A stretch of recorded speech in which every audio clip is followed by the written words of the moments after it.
General थोड़ा सा आपके अपने बॉलिंग अटैक पे भी आ जाते हैं। आज ओमान के ख़िलाफ़ हम क्या ही अपने बॉलर्स की बात करेंगे, they showed a lot of discipline, but हम ये ज़रूर बात कर सकते हैं कि जो अटैक हमारा खेल रहा है, क्या हम यही अटैक खेलता हुआ देख रहे हैं आगे? सिकू भाई, आपकी नज़र में यही अटैक खेलेगा या फिर एक हारिस रऊफ की जगह बनती है? We briefly talked about this at the start of the show.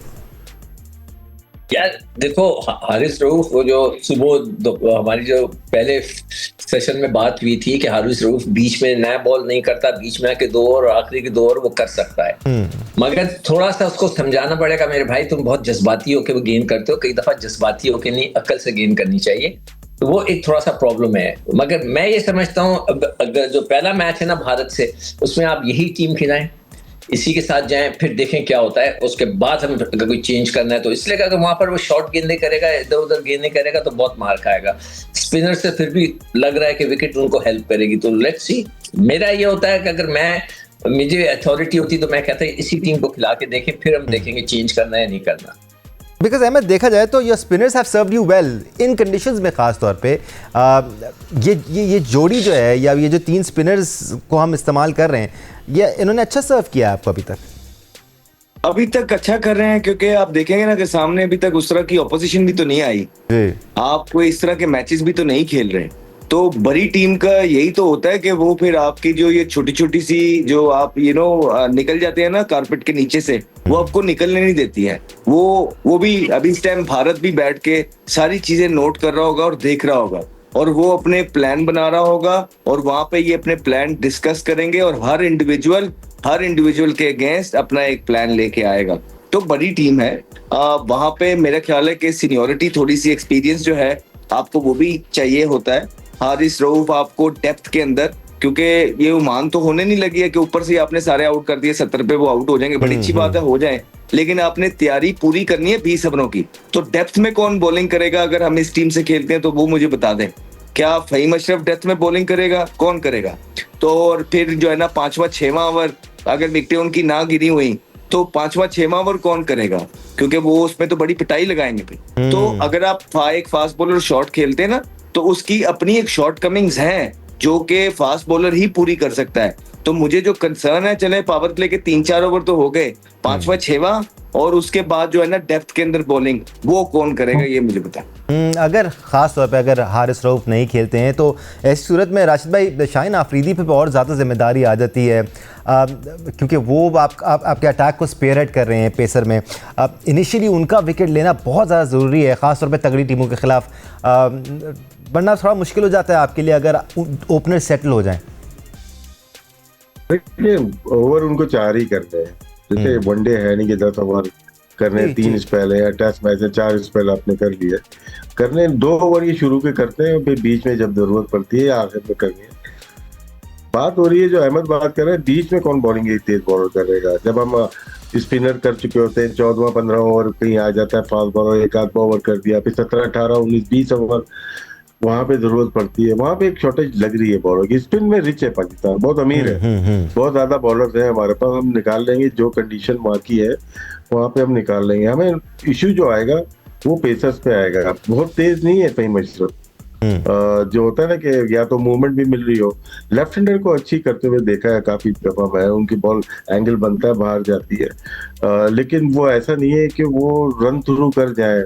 Lahore की पिचेज नहीं है, वहां की पिचेज है, तो इसीलिए लग रहा है कि हो सकता है यार स्पिनर्स पे भी चलता है सारी चीजें, लेकिन फिर भी ऑप्शन होना चाहिए हमारे पास, एक फास्ट बॉलर का ऑप्शन होना चाहिए जरूरत पड़ने पे, कि अगर रिवर्स हो गई या हमने खुद ही कर दी रिवर्स, तो वहां पे एक आखिर में जरूरत तो होती है। स्पिनर पे लग जाते हैं चक्के, अगर आप सेकंड बॉलिंग कर रहे हैं, सेकंड बॉलिंग अगर कर रहे हैं, वहां पे ओवर फंस रहे हैं आपके, 17-18 ओवर फंस रहा है, वहाँ एक स्पिनर को लेके आना है, तो टारगेट अच्छा प्लेयर उसी को करता है, जैसे विराट कोहली ने 2022 में मेलबर्न में किया था, वो आखिर तक डीप चला गया ना, उनके आखिरी ओवर कौन करेगा?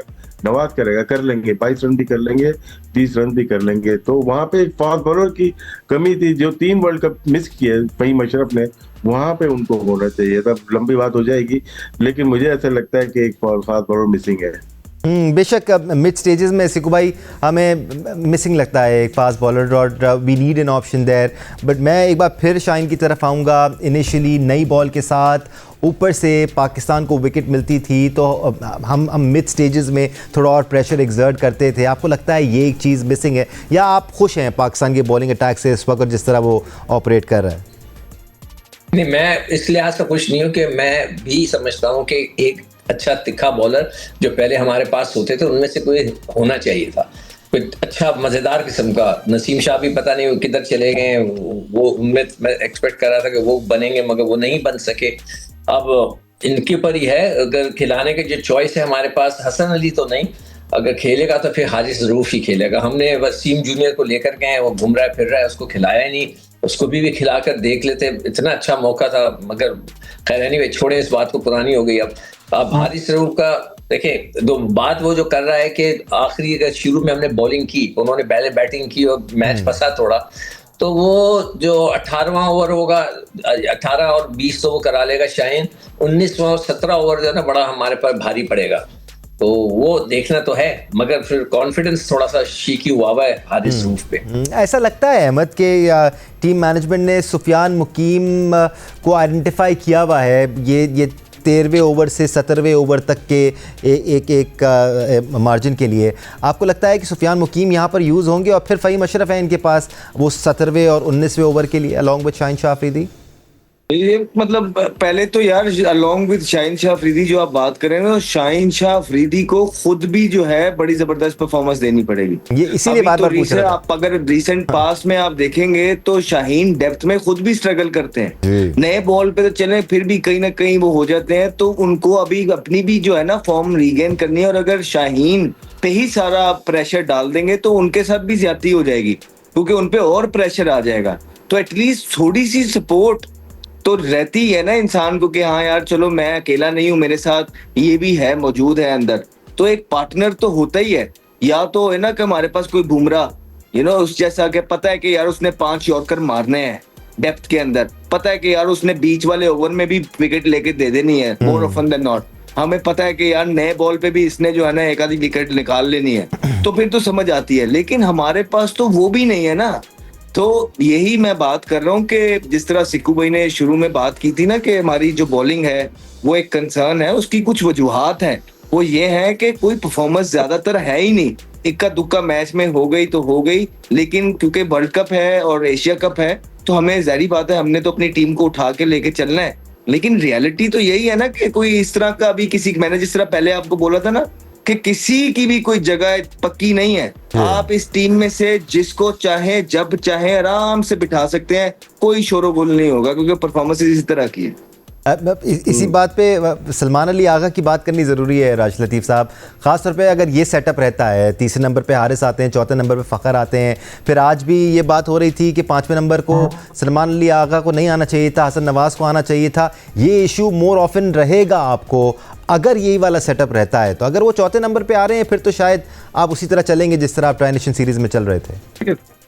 सलमान ज्यादा देर रुकते, ज्यादा बॉल खेलते, जाया करते तो उस पर बात हो सकती है। वो पहले गेंद पे ही आउट हो गए फुल टॉस पे, उसमें इतनी बनती नहीं। बात आपकी ठीक है कि हसन नवाज को खिला सकते हैं, लेकिन ठीक है इतना फर्क नहीं पड़ा उस पे पर, क्योंकि वो आउट हो गए। सवाल एक और ध्यान में फास्ट बॉलर के आ रहे हैं, हम बहुत सारे लेके गए। अगर हम एक फास्ट बॉलर लेके आ जाते हैं, हारिस को लेके आ जाते हैं, तो 2 और बार बैठे हुए, हम एक और को अंदर लेके आ जाते हैं, 3 और बार बैठे हुए हैं। मतलब कि अगर शाहीन खेलते हैं और हारिस खेलते हैं तो बाहर हसन अली है, बाहर वसीम है, बाहर सलमान मिर्जा है। अगर 3 को भी खिला दे फिर भी हमारे पास 2-1 बाहर ही बैठे रहेंगे। स्पिनर अगर खुदा ना करता किसी को कुछ हो जाए, अबरार को या सुफियान को, तो स्पिनर कौन बाहर बैठा हुआ है, ये एक ट्रिकी बन जाता है। खुशदिल नहीं, ऑलराउंडर है, खुशदिल की स्पिन नहीं होती, वो स्लो बॉलर है आप कह सकते हैं, स्पिन नहीं होती। और वो प्लेयर अच्छा है, वनडे का गुड प्लेयर है। लेकिन अगर हम देखें फास्ट बॉलर इतने ज्यादा सिलेक्ट किए हैं, क्या रीजन हो सकती है कि दुबई जा रहे हैं, बहुत सारे फास्ट बॉलर लेके जा रहे हैं, यहाँ पे स्पिनर बना सकते थे और ज्यादा लेके जा सकते थे। क्या पिच में भी चेंज हो इंडिया वाले मैच में? स्क्वायर पे थोड़े ग्रीन तो है, ग्रीन विकेट मिल सकती है या नहीं मिलेगी, थोड़ी सी घास वाली, ये भी हो सकता है ना। हम लोग ध्यान में हम स्पिन कर रहे हैं, वहां पिच ही चेंज हो गया।